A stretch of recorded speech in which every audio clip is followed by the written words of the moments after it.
أعوذ بالله من الشيطان الرجيم. بسم الله الرحمن الرحيم.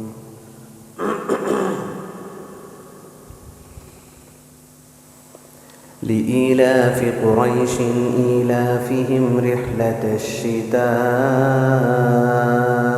والصيف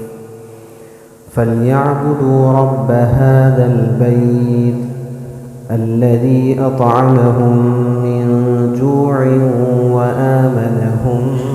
من خوف. صدق الله العظيم.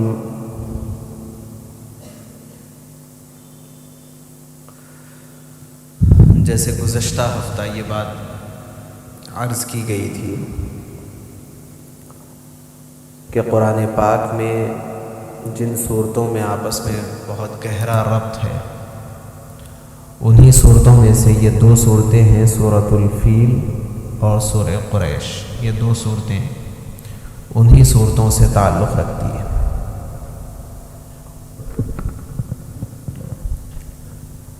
چنانچہ سورۃ الفیل کے سلسلے میں مختلف اہم امور کو گزشتہ ذکر کیا گیا تھا، اور اسی کے ضمن میں یہ بات عرض کی گئی تھی کہ پورے ایشیا کے لحاظ سے تجارتی مرکز بہت عرصے تک یمن تھا، اور یورپ کے لحاظ سے تجارتی مرکز ملک شام تھا. جغرافیائی لحاظ سے اگر ہم دیکھیں گے تو ہمیں آسانی کے ساتھ یہ بات سمجھ میں آ سکتی ہے کہ جتنی چائنا، جاپان اور انڈیا اور ساؤتھ افریقہ وغیرہ کی تجارتی آمد و رفت رہتی تھی اور جتنی ٹریڈنگ ہوتی تھی، وہ سب لا کر کے ادھر یمن کے اوپر سب ڈمپ کرتے تھے. وہاں سے پھر پورے علاقوں کے اندر وہ سامان تجارت جاتا تھا. اور زراعت کے لحاظ سے بھی یمن کی زمین بہت سرسبز و شاداب زمین تھی. جیسے کہ ذکر کیا گیا ہے کہ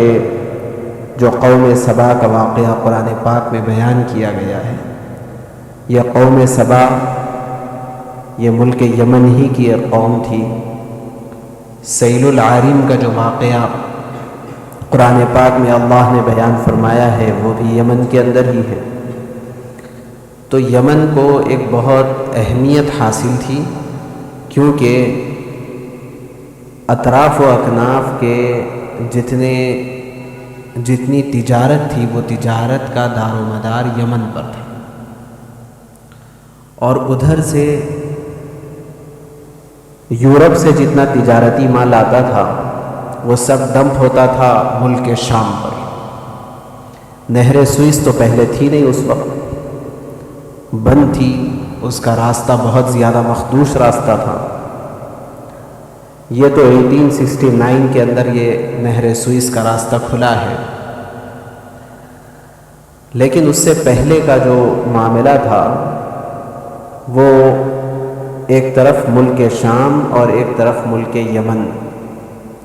جو اس وقت سیریا کے نام سے مشہور ہے، اور اس کے اندر بہت سارے اب ممالک 4-5 ممالک میں وہ تقسیم ہو گیا ہے. لیکن فلسطین پر یہ سارا کا سارا یورپ کا مال اترتا تھا، اور وہاں سے بری راستے کے ذریعے سے یہ پھر بحر قلزم تک آتا تھا. آپ کو پتہ ہے کہ ایک طرف میڈیٹرین ہے جس کو بحر مرمرا کہا جاتا ہے، اور دوسری طرف ریڈ سی لگتا ہے جو بحر احمر کہا جاتا ہے، اس کو بحر قلزم بھی کہا جاتا ہے. تو جو میڈیٹرین ہے اس کو دو بہت اہم آبنا لگتے ہیں. استنبول کے اندر جو آبنائے باسفورس ہے یہ دو بڑے سمندروں کو ملاتی ہے، آبنائے باسفورس، ایک طرف بلیک سی اور ایک طرف میڈیٹیرین۔ اسی میڈیٹیرین کو غالباً بحیرہ روم بھی کہا جاتا ہے، بحیرہ روم۔ تو ان دونوں کو ملانے کے لیے جو چھوٹا سا نہری راستہ ہوتا ہے، وہ سمندری لحاظ سے اس کو نہری راستہ کہتے ہیں، لیکن وہ بھی بہت زیادہ طویل و عریض ہوتا ہے۔ تو ان دونوں کو ملانے کے لیے ایک قدرتی آبنا کہتے ہیں، دو سمندروں کو ملانے کے لیے جو راستہ ہوتا ہے اس کو آبنا کہتے ہیں۔ تو ان دو سمندروں کو ملانے کے لیے جو بحری آبنا ہے وہ ہے آبنائے باسفورس، جو استنبول کے اندر ہے، اور وہی وہ آبنا ہے جو یورپ اور ایشیا کو علیحدہ علیحدہ کرتی ہے۔ وہ دنیا کا وہ واحد سٹی ہے استنبول جو دو بر اعظم میں آتا ہے۔ ایسے ہی دوسرا اسی طرح ایک بحری راستہ ہے جو تقریباً 163 کلومیٹر لمبی ایک نہر ہے اور تقریباً 300 میٹر چوڑی یہ نہر ہے۔ یہ نہر بھی دو بڑے بڑے سمندر کو ملاتی ہے، ایک طرف بحر مرمرہ ہے اس کے، اور دوسری طرف بحر احمر ہے جس کو انگریزی میں میڈیٹیرین اور اس طرف ریڈ سی کہتے ہیں۔ جب تک یہ نہر کھلی نہیں تھی، نہر سوئس، یہ ایجپٹ کے اندر اب ہے، مصر میں جمال عبد الناصر نے اس کو قومی مملکت کے تحت لیا تھا۔ اس سے پہلے اس نہر کے اوپر برطانیہ، فرانس اور امریکہ کا قبضہ تھا۔ جمال عبد الناصر نے جب اس نہر کو یہ قومی مملکت کے تحت لیا تو اسی کے بعد وہ جنگ چھڑی تھی، جس کے نتیجے میں مصر کو بہت نقصان اٹھانا پڑا اور اسرائیل اور امریکہ نے مصر کے خلاف جنگ چھیڑی تھی۔ یہ جو نہر سوئس ہے، اس کے بننے کے بعد یورپ کا سارا مال تجارت ایشیا اور ایشیا کا یورپ آسانی کے ساتھ منتقل ہونا شروع ہوا ہے۔ جب تک یہ نہر سوئس نہیں تھی، اس وقت تک یورپ کا مال تجارت اگر ایشیا کو آنا ہوتا تھا تو اس کا ایک راستہ تو یہ تھا کہ جو بحری جہاز ہوتے تھے وہ پورے ساؤتھ افریقہ کا چکر کاٹ کر کے وہ ادھر ہندوستان اور ادھر چائنا اور جاپان وغیرہ پہنچ سکتے تھے۔ ہمارے ہندوستان کے لیے نہر سوئس کے کھلنے کے بعد تقریباً 4000 کلومیٹر کا راستہ کم ہو گیا ہے مال تجارت کے آمد و رفت کے لیے۔ بہرحال یہ جو نہر سوئس ہے، اس کے بننے سے پہلے یورپ کا سارا مال تجارت ڈمپ ہوتا تھا فلسطین، ملک شام پر، اور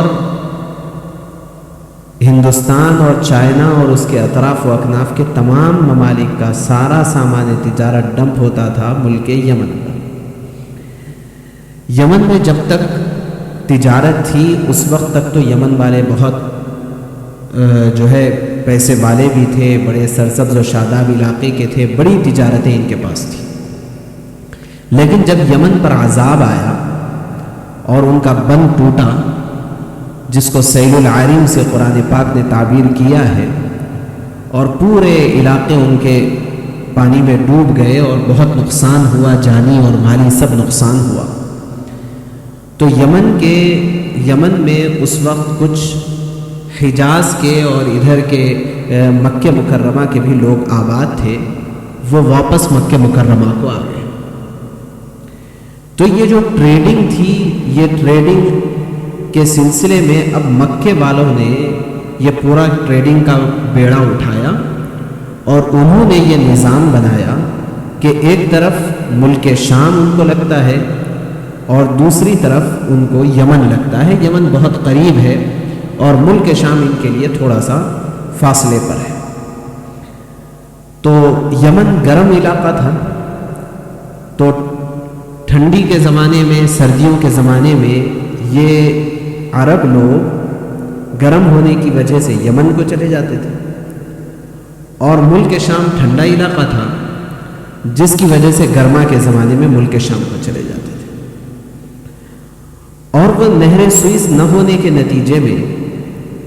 جو یورپ کا سارا مال تجارت ہوتا تھا وہ ملک شام میں آیا ہوا ہوتا تھا، تو یہاں کا یمن کا سامان تجارت لے کر کے وہ ملک شام چلے جاتے تھے، اور وہاں سے پورے ایشیا کا تجارتی مال یورپ جا سکتا تھا، یہ عربوں کے ذریعے سے۔ اور ملک شام میں جو یورپ کا مال آیا ہوا رہتا تھا وہ لے کر کے وہ یمن آ جاتے تھے، تو اس کے ذریعے سے یورپ کا سارا مال تجارت ادھر ایشیا کے اندر آ سکتا تھا، اور ایشیا کا مال تجارت پورا کا پورا یورپ میں آ سکتا تھا، اور اس کے لیے بہت مضبوط ذریعہ یہ عرب تھے۔ سوال یہ پیدا ہوتا ہے کہ عربوں کے پاس ایسی کیا خصوصیت تھی جس کی وجہ سے یہ سارا مال تجارت منتقل کر رہے تھے؟ یہ سوال پیدا ہوتا ہے، کوئی بھی دوسری قوم بھی تو یہ کام کر سکتی تھی۔ مسئلہ یہ تھا کہ اہل عرب چونکہ کعبۃ اللہ کے متولی تھے، اور کعبۃ اللہ تمام قوموں کے نزدیک انتہائی معزز ترین گھر تھا، اور انہوں نے ایک اور کام یہ کیا تھا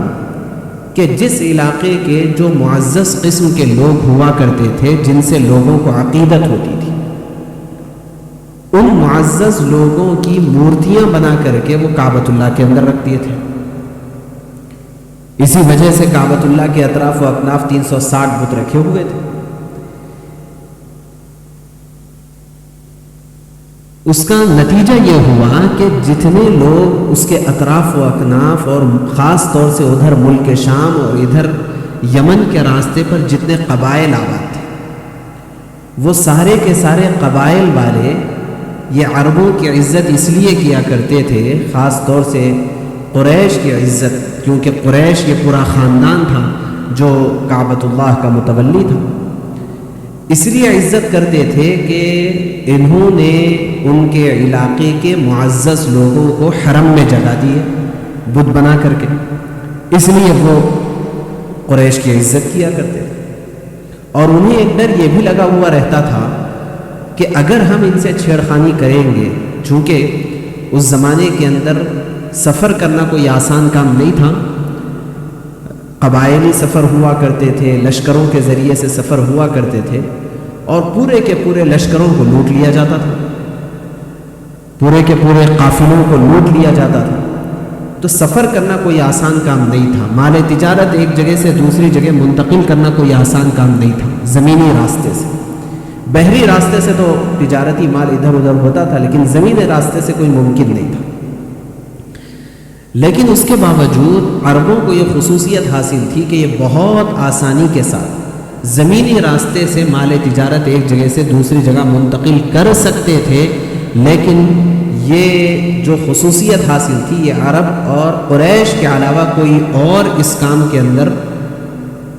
جو ہے آگے نہیں بڑھ سکتا تھا۔ وجہ یہ ہے کہ قریش کے پاس یہ سہولت حاصل تھی کہ ان کے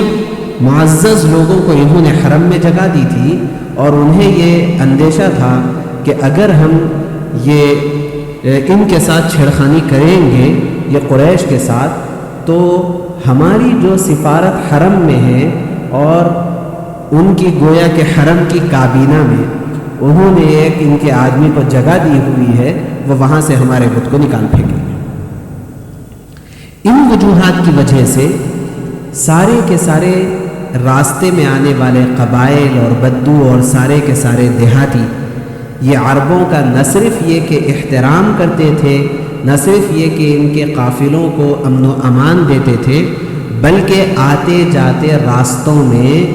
یہ قریش کی دعوتیں وہ لوگ کیا کرتے تھے، جس کے نتیجے میں سفر ان کے لیے بہت آسان ہو گیا تھا۔ یہ مسئلہ تھا۔ اب ہوا یہ کہ جب ابرہہ نے کعبۃ اللہ پر حملے کے ارادے سے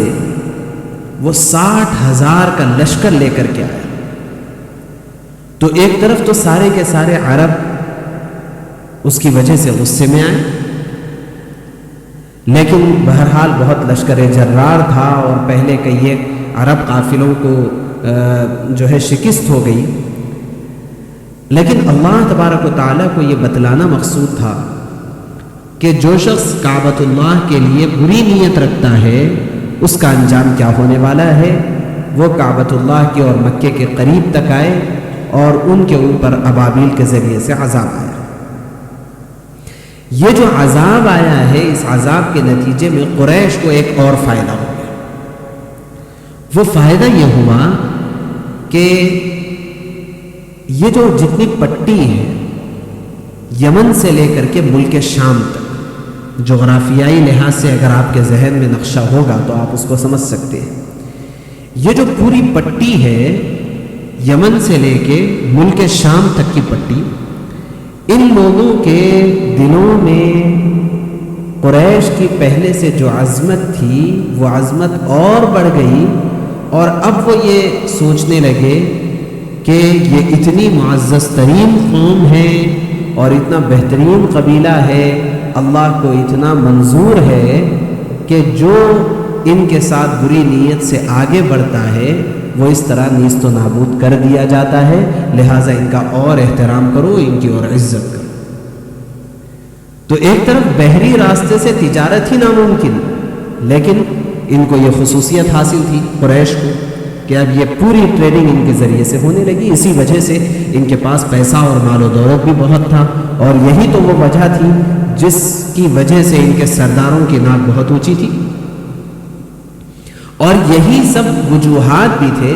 جس کی وجہ سے حضرت رسول اللہ صلی اللہ علیہ وسلم، جس کو عالمی نبی بنانا تھا اللہ تبارک و تعالیٰ کو، وہ عالمی نبی قبیل قریش میں آیا، مکہ مکرمہ میں آیا. کیونکہ نبوت کے کام کے لیے اس بات کی بہت ضرورت تھی کہ جو شخص نبی ہو وہ لوگوں کے درمیان قابل احترام ہو اور قابل عزت ہو، تبھی وہ نبوت کا کام کر پائے. اور یہی وجہ ہے کہ آپ پوری دنیا کے نقشے کو سامنے رکھیں گے تو اس دنیا کے نقشے کو سامنے رکھتے ہوئے عرب کو اور حجاز مقدس کو سارے عالم کی ناف کہا جاتا ہے. ناف، کیونکہ ناف ایک ایسی جگہ ہے ہمارے جسم میں جہاں سے پورے جسم کی ساری رگیں آ کر کے وہاں جڑتی ہیں. اگر آپ پوری دنیا کے لحاظ سے اگر جائزہ لیں گے تو پوری دنیا کے نقطہ نظر سے، پوری دنیا کے لحاظ سے پوری تجارت اور پوری زراعت یہ عرب سے جڑی ہوئی تھی. اس وجہ سے اس کو دنیا کی ناف بھی کہا جاتا ہے. یہ پس منظر سننے کے بعد آپ کو اندازہ ہوگا کہ سورۃ الفیل میں اللہ تبارک و تعالیٰ نے جو نقشہ کھینچا ہے وہ دراصل ان تمام چیزوں سے متعلق ہے. اب آپ سمجھیے سورۃ القریش. یہاں پر سب سے پہلی آیت ہے لِإِيلَافِ قریش، چونکہ قریش مانوس ہو گئے قریش کی الفت کی وجہ سے. یہ سن کر کے آپ کو تعجب ہوگا کہ ایک ایسا لفظ لام یہاں پر آیا ہے، اور یہ لام سے ہمیں اندازہ ہوتا ہے کہ پیچھے سے کوئی بات چل رہی ہے. یہ کوئی شروع سے آغاز ہونے والا انداز نہیں ہے. پہلی آیت ہے اور یہاں اس کا ترجمہ لکھا ہوا ہے قریش کی الفت کی وجہ سے. پہلے سے کوئی بات چل رہی ہوگی تبھی یہ جملہ بیان کیا جا سکتا ہے. بعض مترجمین نے ترجمہ کیا ہے چونکہ قریش مانوس ہو چکے تھے. تو یہ بھی اس بات کی علامت ہے کہ پہلے سے بات چل رہی ہے. اس لیے مفسرین نے کہا ہے کہ دراصل اس سے پہلے ایک لفظ محذوف ہے، وہ ہے انا اہلکنا اصحاب الفیل لإیلاف قریش ایلافہم رحلۃ الشتاء والصیف. چونکہ ہم نے اصحاب الفیل کو ہلاک کیا ہے، اور ہلاک کرنے کی وجہ کیا ہے کہ قریش مانوس ہو چکے تھے سردی اور گرمی میں سفر کے سلسلے میں اگر یہ اصحاب الفیل کو ہلاک نہ کیا جاتا تو قریش کی جو عظمت لوگوں کے دلوں میں تھی وہ عظمت ختم ہو جاتی، اور جب وہ عظمت ختم ہو جاتی تو پھر ان کے لیے تجارت مشکل ہو جاتی، تجارت آسان نہ رہتی۔ تو لِإِيلَافِ قُرَيْشٍ إِيلَافِهِمْ رِحْلَةَ الشِّتَاءِ وَالصَّيْفِ، ان کے سردی اور گرمی کے سفر سے الفت کی وجہ سے کہ وہ سردی کے زمانے میں اور گرمی کے زمانے میں ہر زمانے میں سفر ان کے لیے آسان ہو گیا تھا، اور ساری سفری صعوبتیں ان کے لیے اللہ تبارک و تعالیٰ نے آسان کر دی تھی۔ جیسے میں نے عرض کیا کہ زمینی راستے سے سفر مشکل تھا، لیکن ان کی تو دعوتیں ہوتی تھی راستوں میں،